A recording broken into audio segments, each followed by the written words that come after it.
오늘 저는 에베소서 6장 1절로 3절의 말씀을 가지고 부모 공경과 하나님의 약속이란 제목으로 은혜의 말씀을 나누고자 합니다. 오늘은 어버이 주일입니다. 부모님들 주 안에서 항상 행복하고 건강하시기를 축복합니다. 아멘을 하셔야 되는데, 아멘 하셔야 돼요. 더 나아가 자녀들 역시 부모님을 잘 모시고 공경함으로 말미암아 영혼이 건강하고 모든 일이 잘 되는 형통의 복을 누리시기를 축원합니다.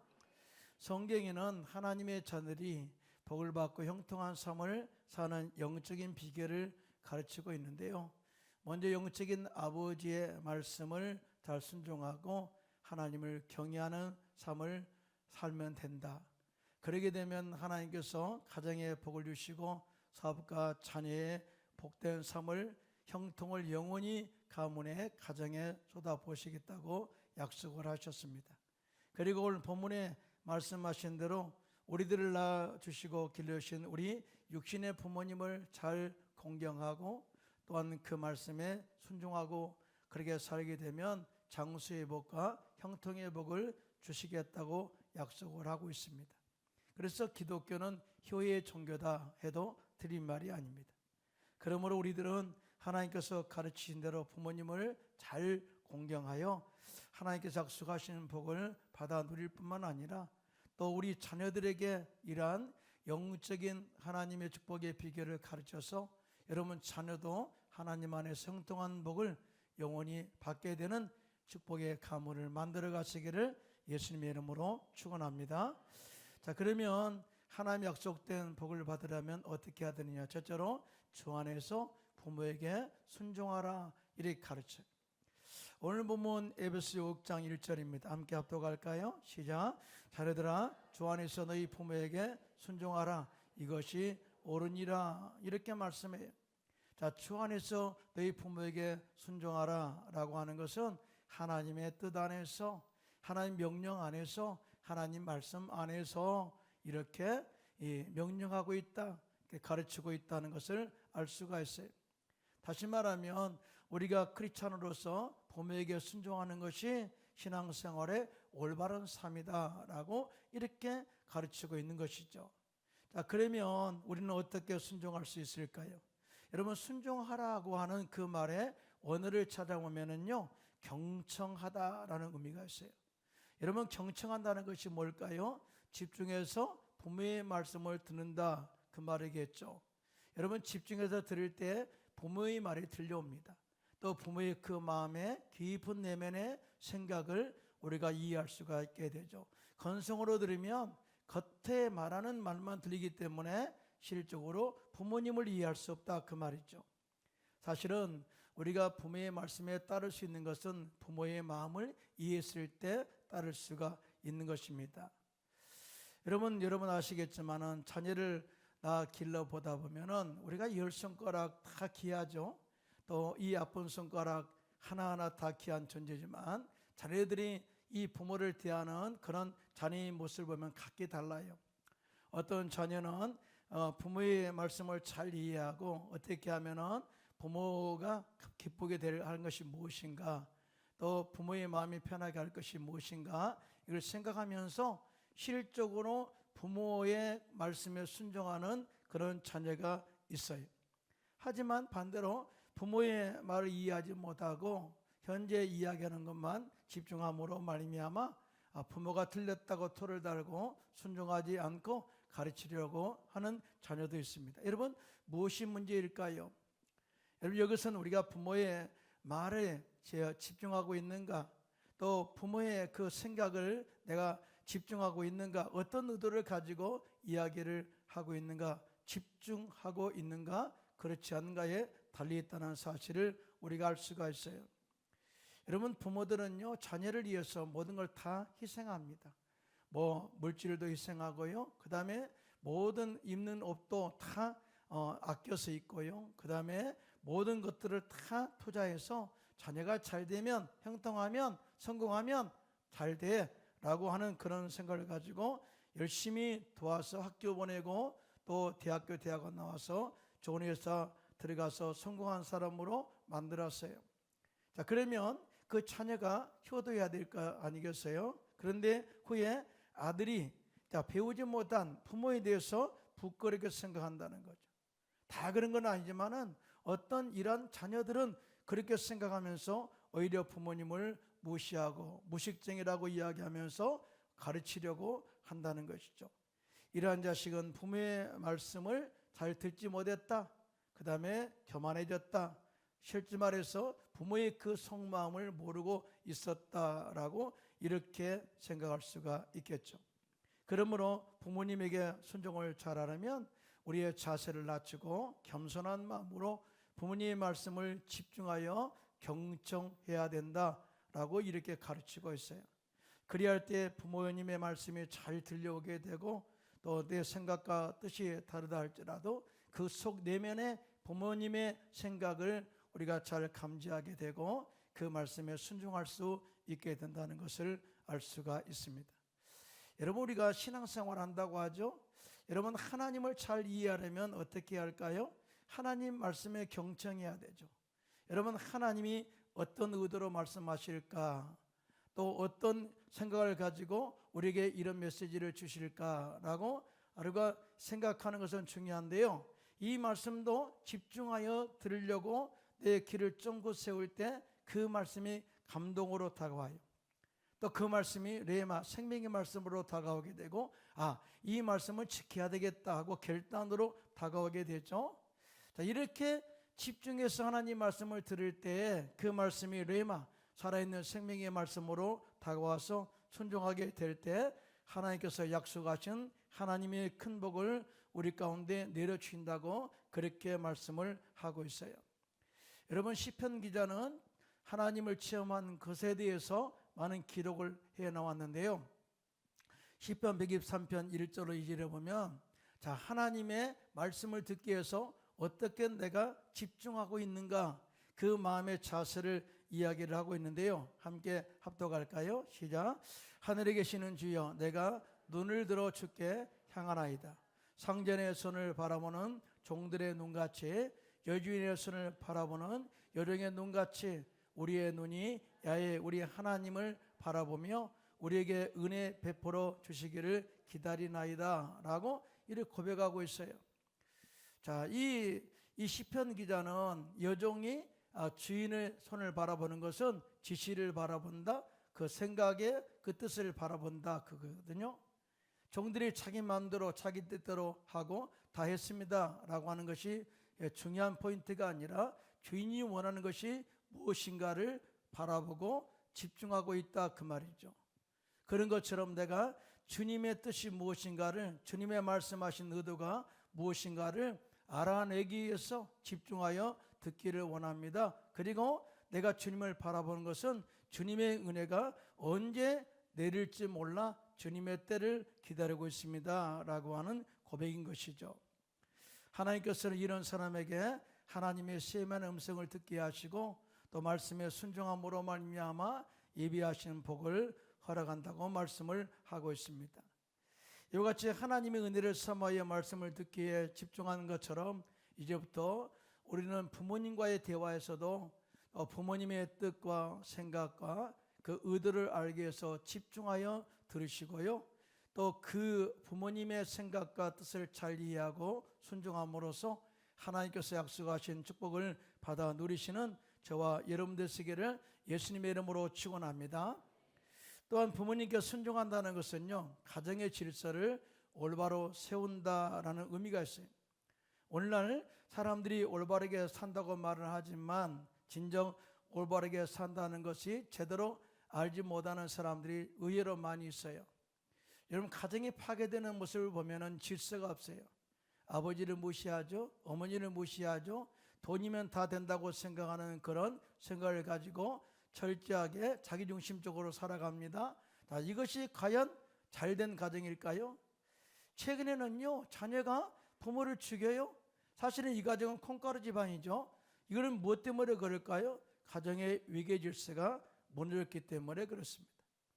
사람이 올바르게 산다는 것은 가정의 질서를 세우며 산다는 것을 의미해요. 또 다른 의미에서 올바르게 산다는 것은 부모님의 권위를 가정에 세워 산다는 것을 의미합니다. 부모는 하나님께서 가정 안에 세우신 권위이고 질서의 축이 된다, 중심이 된다, 축복의 근원이 되게 하셨다라고 이렇게 말씀을 하고 있어요. 그러면 우리가 부모님을 올바로 가장 위에 세워두시고 질서를 세워갈 때 하나님께서 정말 균형 있는 축복을 우리 가운데 내려주시는데요, 영혼이 잘된 같이 범사가 잘되고 강건한 복을 우리 가운데 허락할 줄로 믿습니다. 자, 그런데 말이죠, 여기에 보면은 자네들아 주 안에서 너희 부모에게 순종하라, 이것이 옳으니라고 하는 말씀이에요. 순종하는 것이 옳다라고 하는 의미는 뭐냐면은요, 영적인 헬라의 원어의 직역을 보면은 부모에게 순종하는 것이 의롭기 때문이다. 자, 의롭기 때문이다라고 하는 것은요, 내가 너의 신앙을 인정한다라는 의미가 있어요. 여러분, 이 말씀은 우리가 부모님의 말씀에 순종할 때 하나님께서 우리의 믿음을 의롭게 여기신다라고 이렇게 해석을 할 수가 있어요. 다시 말하면 하나님께서 우리의 순종을 통해서 우리의 신앙을 의롭게 여기셔서 그에 합당한 하나님의 축복을 우리 가운데 허락하기를 원하신다라고 하는 영적인 의미가 있습니다. 우리는요, 의롭게 되는 것이 우리의 행위로 된 게 아니에요. 우리가 의로운 행동을 해서 의롭게 된 건 없어요. 또 어떻게 윤리적으로 도덕적으로 잘 살아서 의롭게 되지 않았어요. 믿음으로 우리가 의롭게 되었습니다. 예수를 믿음으로 말미암아 의롭게 되었어요. 믿으시면 아멘. 자, 그런데 이 모든 것은 예수님께서 하나님 아버지께 순종함으로 이루어진 결과라는 사실을 절대 잊어서는 안 된다. 우리는 예수를 믿어 의롭게 되었다. 근데 예수님도, 하나님 본체인 예수님도 하나님 아버지께 믿고 순종함으로 말미암아 구원의 온전함이 이루어졌다, 완성이 이루어졌다라고 이야기를 해요. 이에 대해서 히브리서 5장 8절로 9절에 말씀합니다. 시작. 그가 아들이시면서도 받으신 고난으로 순종함을 배워서 온전하게 되셨은즉 자기에게 순종하는 모든 자에게 영원한 구원의 근원이 되시고 라고 이렇게 말씀합니다. 무슨 말씀이에요? 예수님조차도 하나님의 아들이지만, 이 말씀의 본체지만, 하나님의 본체지만 아버지 하나님께 온전하게 순종함으로 말미암아 구원이 완성되었다, 온전하게 되었다라고 이야기를 하면서 그렇게 한 것은 이 순종한 자들에게 구원의 은혜를 주시기 위함이다라고 말씀을 합니다. 자, 믿으시면 아멘 하시기 바랍니다. 따라서 우리가 예수 믿고 이 구원의 은혜와 복을 받기 원한다면, 또한 주 안에서 부유와 형통의 복을 받기 원한다면, 더 나아가 영혼의 건강과 영생의 축복을 누리기 원한다면 하나님의 말씀에 절대 순종하고 하나님을 기쁘시게 하는 믿음의 행동이 있어야 된다라고 말씀을 하고 있어요. 여러분, 우리가 아브라함을 믿음의 조상이라고 말합니다. 그런데 믿음의 조상 아브라함이 믿음이 얼마나 좋은가에 대해서 로마서 4장에 정확하게 기록되어 있어요. 첫째, 아브라함은요, 환경을 절대 보지 않았어요. 성경에 보면은요, 그가 백선화되어 자기의 몸이 죽은 것 같고 사라의 태가 죽은 것 같음을 알고도 믿음이 약해지지 아니하였다. 다시 말해서 생물학적으로나 유전학적으로나 또 의학적으로나 다 그 두 사람은 아이를 낳을 수 있는 연령도 아니고 이 모든 것이 끊어진 상태에 있었다. 육체는 이미 끝났다. 그런데 믿음이 없어 하나님 약속을 의심치 아니하고 이 믿음으로 경과하여서 약속하신 그것을 또한 능히 이루실 줄을 믿고 확신하여 하나님 말씀에 순종하여 나아갔다라고 이렇게 기록하고 있어요. 그러니까 우리 신앙은 가장 중요한 것이 하나님의 약속, 하나님이 여러분이 잘 되기를 원하시고 형통하기를 원하시고 축복하기를 원하시고 그 다음에 치료하시기를 원하시는 이런 모든 약속의 말씀을 믿고 나갔더니 그러므로 라고 합니다. 우리 로마서 4장 22절입니다. 시작. 그러므로 그것이 그에게 의로 여겨졌느니라. 자, 그러므로 이것이 그를 하나님께 인정을 받았느니라 그 뜻이. 자, 그러므로 하나님께서 그의 믿음의 행동을 옳게 여기셨다라고 이렇게 인정해 주신 거예요. 여러분, 아브라함의 최고의 순종은요, 하나님 말씀에 순종한 아브라함, 독자 이삭을 모리아산에 바치는 그런 헌신과 결단이었죠. 성경에 보면은요, 하나님께서 아브라함을 부르셔요. 그리고 시험하사 그래. 우리 신앙이라는 것은 그냥 저절로 성장하는 것이 아니라 시험과 고난의 과정을 통해서 성장해 가는데요, 하나님께서 마지막 아브라함을 축복하기 전에 시험하사 이렇게 명령 내립니다. 너 사랑하는 독자 이삭을 내가 지시한 산 모리아에 가서 번제로 드리라. 아브라함이 이 말씀에 절대 순종합니다.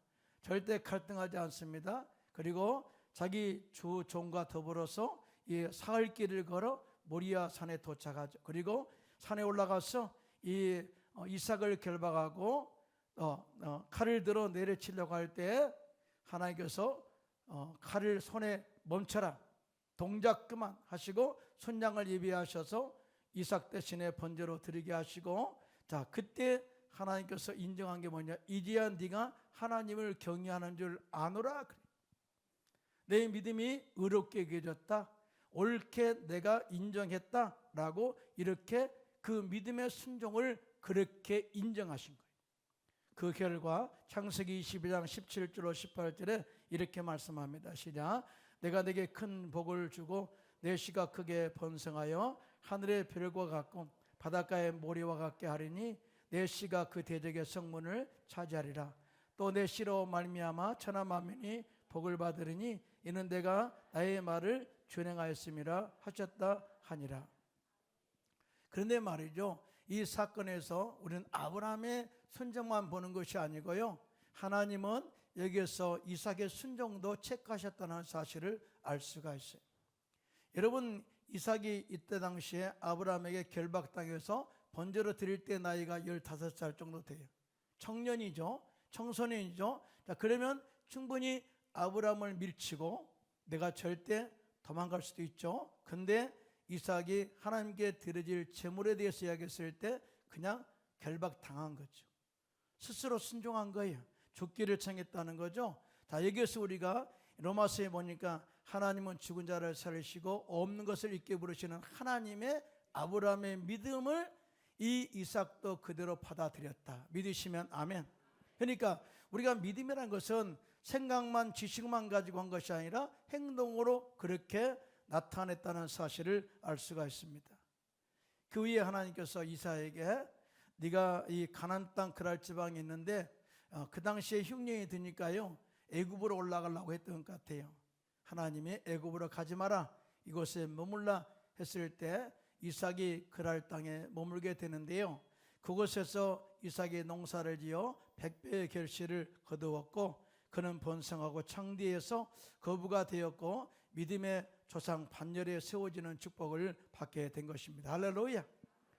그러므로 우리 역시 아브라함처럼 이삭처럼 형통의 복을 받기 원한다면 영적인 아버지 하나님께 순종하고 부모님께 순종하여 약속의 축복을 받아 누리시기를 예수님의 이름으로 축원합니다.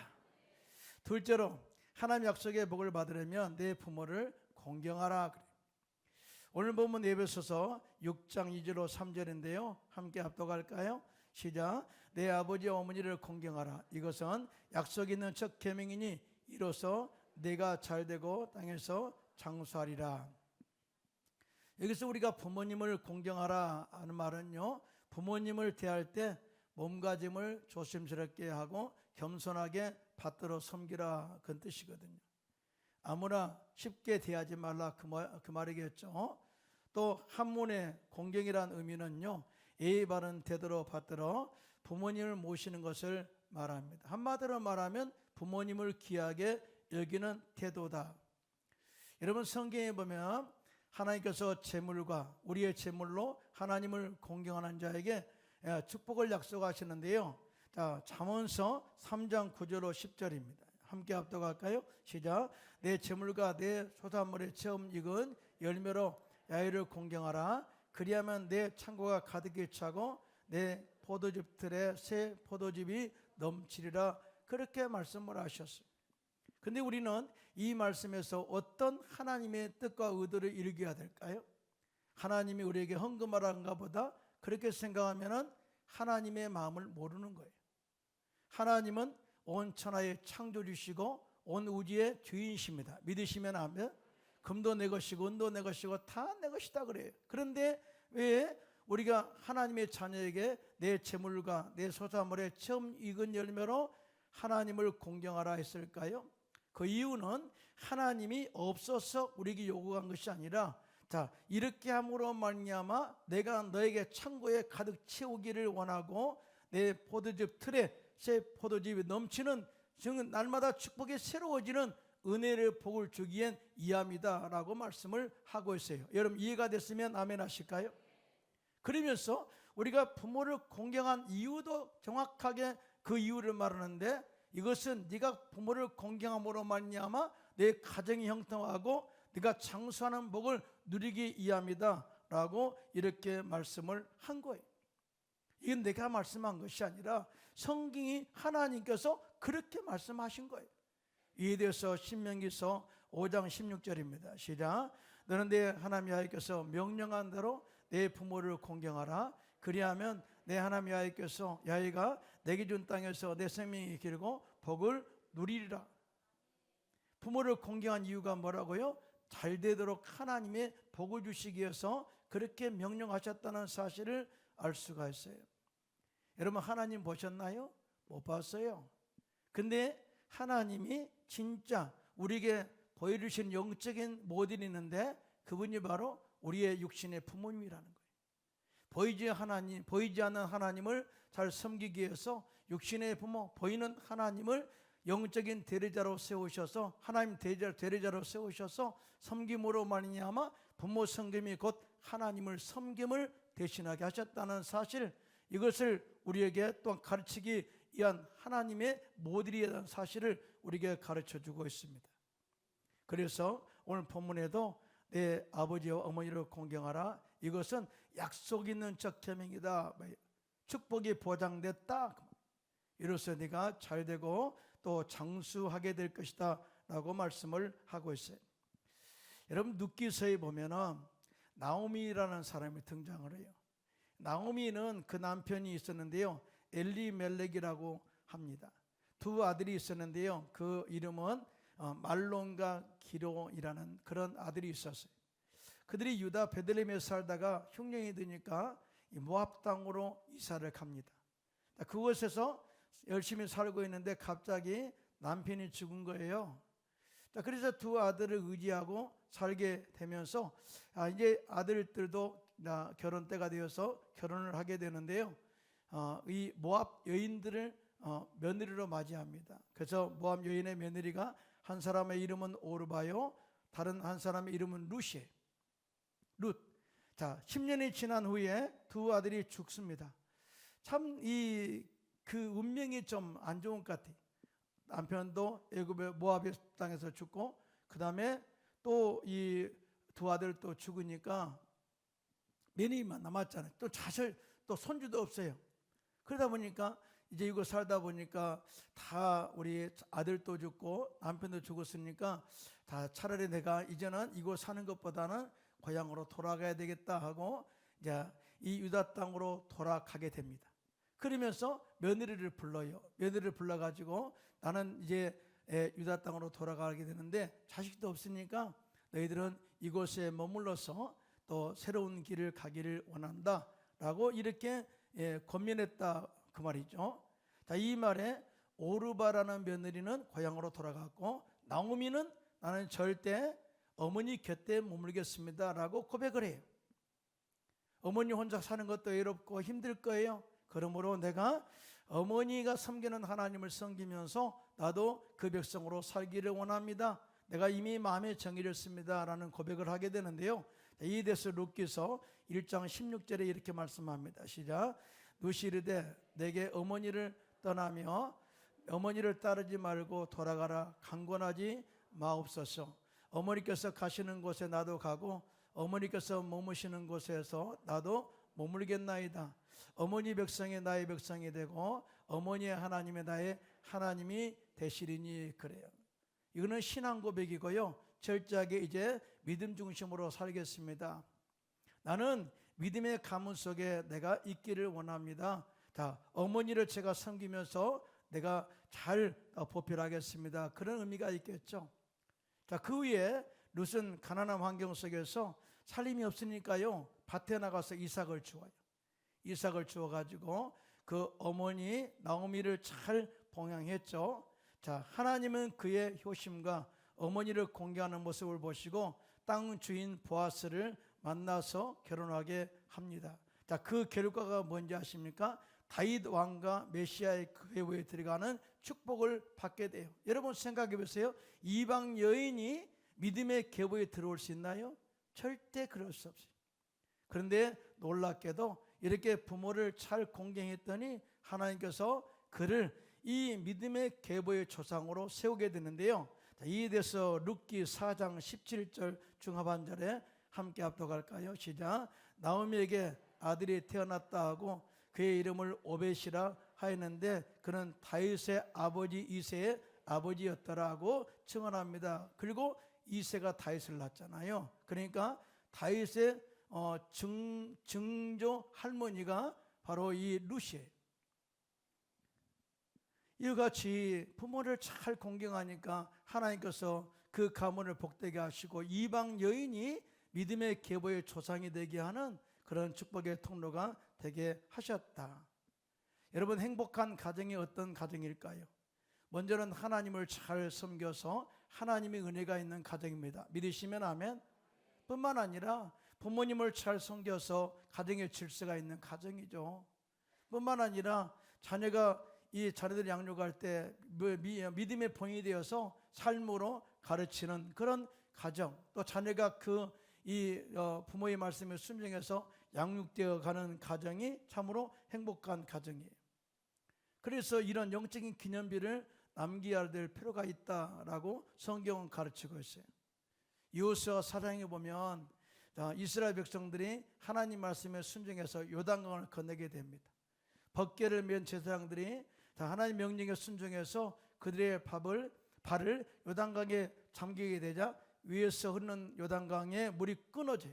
그리고 마른 땅과 같이 건너게 됩니다. 그리고 그렇게 기대하고 고대했던 이 가나안 땅에 입성을 하게 돼요. 이 요단강에 건넌 이후에 그들은 엄청나게 행복했어요. 야, 우리가 요단강을 건넜다, 할렐루야 그랬겠죠. 원더풀 갓 갖고 이렇게 했겠죠. 자, 근데 하나님께서 그때 다른 명령을 내리십니다. 12지파 대표한 사람씩 나와 해가지고 대표한 사람들이 나오니까 그들에게 이렇게 명령합니다. 다시 너희들은 요단강으로 들어가라. 그리고 요단강 중간에 들어가서 너희가 기념이 될 만한 돌을 하나씩 가지고 와라. 큰 돌을 가지고 왔겠죠, 그죠? 그런데 이 돌을 가지고 하나님께서 길갈에 기념비를 세우게 합니다.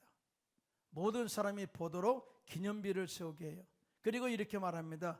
후일에 너희 자손들이 그들의 아버지에게 묻기를 이 돌들은 무슨 뜻입니까? 이렇게 묻는다면 너희는 너희 자손들에게 알게 하여 이르기를 너희 하나님 여호와께서 우리 앞에 홍해를 마르시고 우리를 건너게 하신 것 같이 너희 하나님 여호와께서 요단물을 너희 앞에 마르게 하사 너희를 건너게 하신 기념비다.